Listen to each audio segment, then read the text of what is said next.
He erased people from photographs. He starved millions on purpose. And when he died, even his closest allies were too terrified to check if he was still breathing. This is the story of a man who didn't just control a country, he controlled reality itself. Joseph Stalin ruled the Soviet Union for nearly 3 decades. History books call him a revolutionary leader. But the people who lived under him? They called him something else, because this wasn't just about power. It was about paranoia. It was about a man so consumed by fear that he turned an entire nation into a prison, and then locked himself inside it. But this isn't where the story begins. Stalin wasn't born a monster. He was born Ioseb Jughashvili, a short, scarred kid from Georgia with a withered arm and a violent father.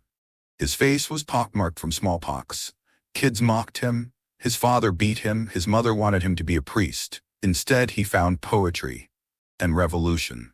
At the seminary, young Stalin read forbidden books, Marx, Lenin, ideas that promised to tear down the old world and build something new. He was expelled, not for violence, for ideas.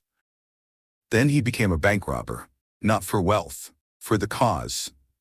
Stalin organized heists across the Caucasus. He funded Lenin's Bolshevik party with stolen money. He was good at it, ruthless, efficient. And somewhere in those years between the violence and the ideology, something inside him changed. He learned that fear was more useful than loyalty, that survival meant eliminating threats before they emerged, that paranoia wasn't a weakness, it was a strategy. And when the Bolsheviks finally seized power in 1917, Stalin was ready. Lenin led the revolution. Trotsky commanded the armies. But Stalin controlled the bureaucracy. He became General Secretary of the Communist Party in 1922. It sounded boring, administrative, safe. It was the most dangerous position in the country. Because Stalin understood something others didn't. Power isn't about speeches or ideology. It's about who controls the lists, who assigns the jobs, who decides who gets what. Lenin died in 1924, and immediately the fight began. Trotsky was the favorite, the brilliant orator, the military genius, the obvious successor. But Stalin was patient. He formed alliances, he made promises, he positioned his people in key roles across the Soviet Union. And slowly, quietly, he isolated Trotsky. First from decisions, then from committees, then from the country. By 1929, Trotsky was in exile. Stalin was in total control. And that's when the real horror began. Stalin had a vision. He wanted to transform the Soviet Union from a backward agricultural society into an industrial superpower, and he wanted to do it in 10 years. The problem? Most of the population were peasant farmers. They owned small plots of land. They worked for themselves. Stalin called them kulaks, and he hated them. His solution? Collectivization. Force millions of farmers to give up their land and join massive state-run farms. The peasants resisted. They burned their crops. They slaughtered their livestock. They refused to comply. So Stalin sent in the secret police. Villages were surrounded. Families were dragged from their homes. Those who resisted were shot. Those who cooperated lost everything anyway. Between 1929 and 1933, an estimated 5 to 7 million people died during collectivization. But Ukraine, that was different. That was deliberate. Ukraine was the breadbasket of Europe. Rich soil, endless grain fields, and a population that still remembered independence. Stalin saw a threat. Not just to his grain quotas, to his control. So in 1932, he made a decision that would define his legacy. He took their food, all of it. Soviet authorities went farm to farm, house to house, confiscating every scrap of grain.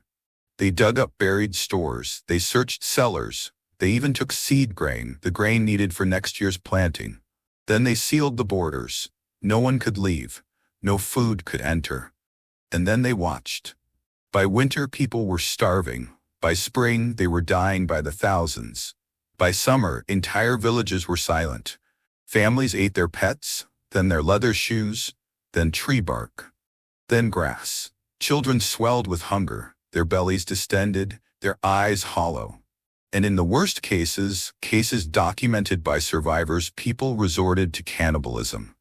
Parents eating their own children, neighbors preying on neighbors. Soviet authorities posted signs in villages, "Eating dead children is barbarism." Think about that. They had to post signs because it was happening. Meanwhile, Soviet grain was being exported, sold to other countries. While millions starved, the government was making money. Stalin's response to reports of famine? You're exaggerating.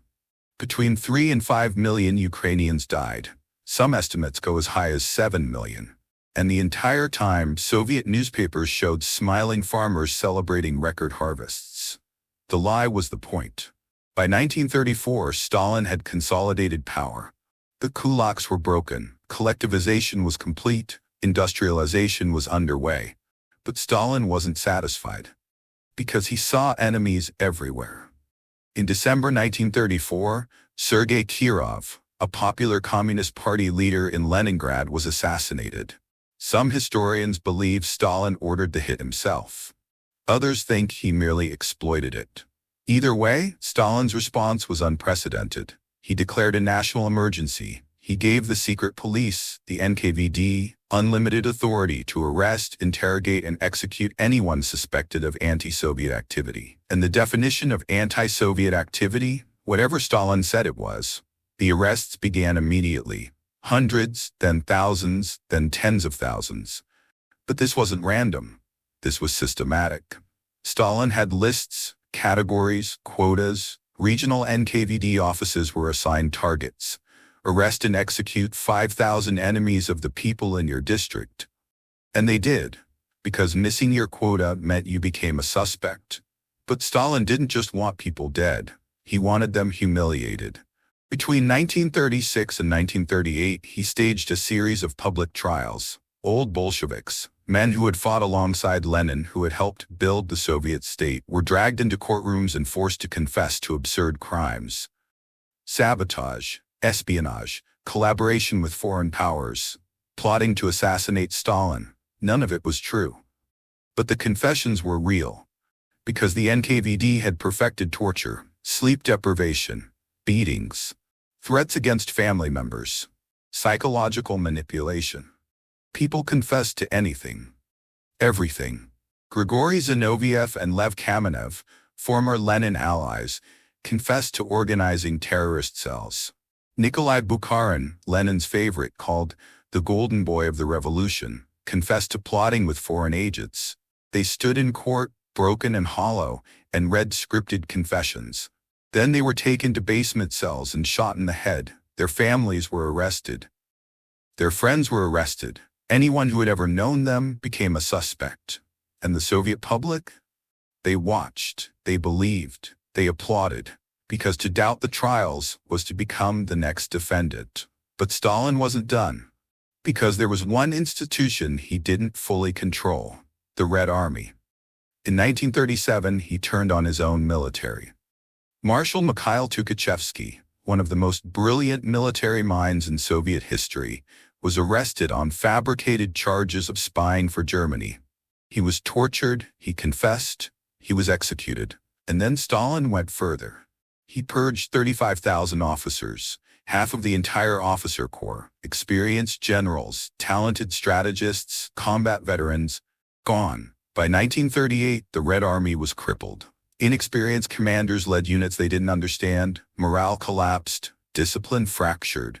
And just 3 years later, when Nazi Germany invaded, the Soviet Union paid the price. But Stalin didn't care, because a weak army was better than a disloyal one. Control mattered more than competence. Fear mattered more than readiness. And millions would die because of it.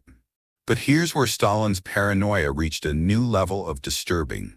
He didn't just kill his enemies. He erased them from history. Soviet photographers were given explicit instructions: remove certain individuals from official images. A photograph of Stalin standing with 5 other men would be reprinted with 4. Then 3. Then just Stalin.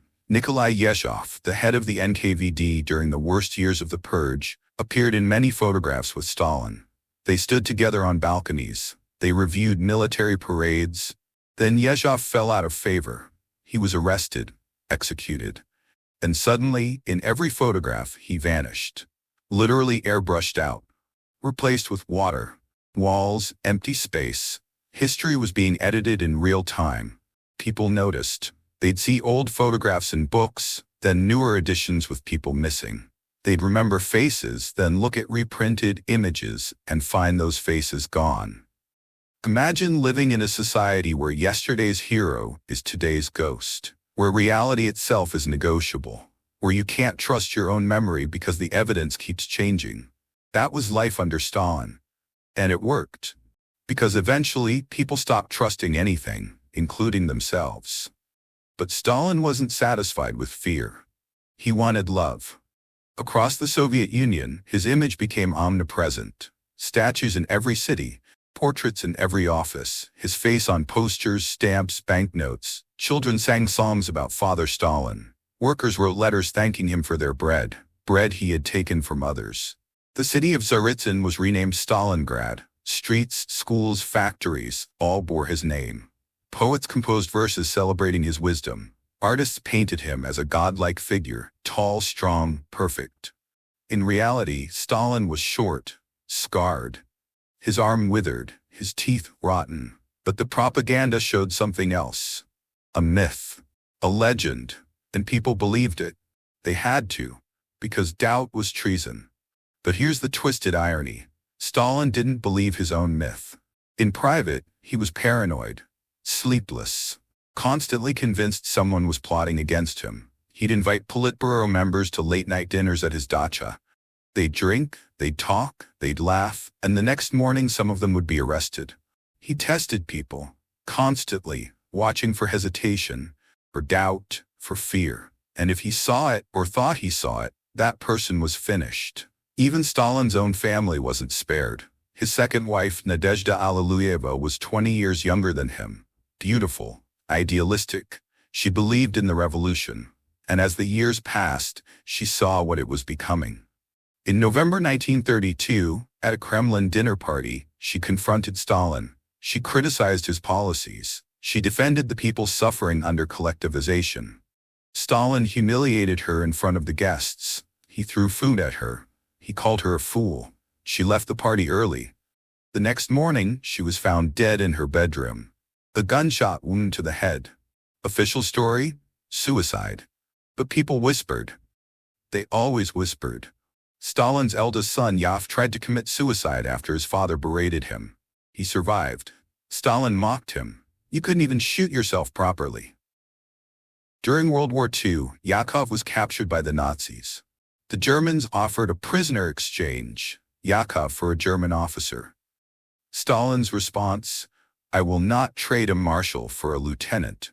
Yakov died in a Nazi concentration camp. Stalin's younger son, Vasily, became an alcoholic. He lived in his father's shadow his entire life, trying desperately to earn approval that never came. Then Stalin's daughter, Svetlana? She eventually defected to the West. She wrote a memoir calling her father a moral and spiritual monster. Even his grandchildren feared him. This wasn't just political cruelty. This was personal, intimate, inescapable. Then came 1939, and Stalin made a catastrophic miscalculation. He signed a non-aggression pact with Adolf Hitler, the Molotov-Ribbentrop Pact. Stalin thought he'd bought time. He thought he was safe. He thought he'd outsmarted everyone. He was wrong. On June 22, 1941, Nazi Germany launched Operation Barbarossa, the largest invasion in human history. 3 million German soldiers poured across the Soviet border. And the Red Army? Unprepared, leaderless, broken. Because Stalin had purged most of his experienced officers, the men who might have stopped the invasion were already dead. In the first weeks, entire Soviet armies were encircled and destroyed. Hundreds of thousands of soldiers were captured or killed.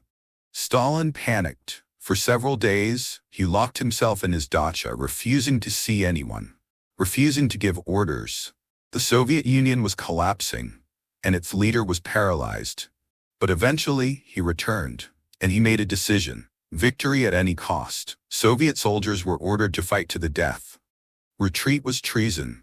Surrender was treason.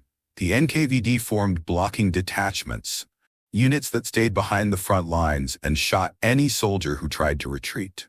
Entire cities were besieged. Leningrad starved for 872 days. Over 1 million civilians died, but the Soviets held, and eventually they pushed back. By 1945, the Red Army was in Berlin. The Nazis were defeated, but it cost 27 million Soviet lives, the highest death toll of any nation in World War II. And when it was over, Stalin didn't celebrate. He purged again. Because Soviet soldiers who had been captured by the Nazis, even those who survived concentration camps, were seen as traitors. They were sent directly to gulags. Victory wasn't safety. Nothing was safety. By the late 1940s, Stalin was an old man. But the paranoia had only intensified. He began planning a new purge, this time targeting Soviet Jews. The Doctor's Plot, it was called. Stalin accused a group of mostly Jewish doctors of poisoning Soviet leaders. It was absurd, fabricated, but arrests began anyway. Doctors were tortured, confessions were extracted, execution lists were prepared. Stalin hinted at mass deportations, a second Holocaust on Soviet soil. But then, on March 1, 1953, Stalin collapsed in his dacha. He'd had a stroke. He was lying on the floor, helpless. And his guards? They were too terrified to enter. They'd been trained never to disturb him without permission. For hours, some say a full day, Stalin lay there, alone, dying. When they finally called doctors, it was too late. And even then, the doctors hesitated, because some of them had colleagues already arrested in the Doctor's Plot. Stalin died on March 5, 1953. The man who controlled millions couldn't control his own death. Joseph Stalin killed more of his own people than almost any leader in history. He turned paranoia into policy, fear into governance, reality into fiction. And the system he built, it didn't die with him. It echoed. In other dictatorships, in other purges, in other places where one person decided they alone knew the truth. History doesn't repeat, but it rhymes. And if we're not listening, if we're not paying attention to the warning signs, we'll hear that rhyme again. Stalin didn't just control a country. He controlled what people believed was real. And that might be the most dangerous power of all.